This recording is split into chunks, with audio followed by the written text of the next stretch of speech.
Rzeczy smaru rzeczki. Jak dese Smaru gagi, peş kaç gagi. Cihat уже roz kaldegi. Roz onu diyor. Уже ты каждый peş kadı каждый. Ne kaşıyor? Al onu mu bak bakar.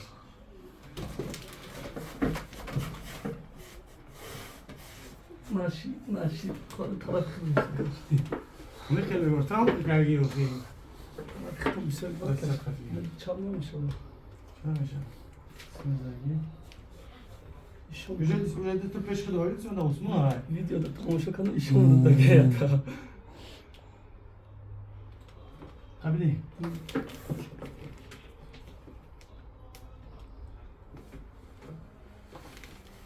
Tamam. این سپارس می دکی جا بود شما خریج Hangi hazret? Arabası.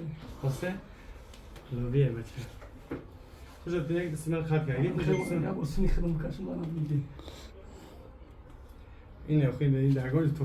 Ya أخي اللي بوخ اللي بقى أكيد قوقشة ميزان أو جاب كان لكني polis baktı.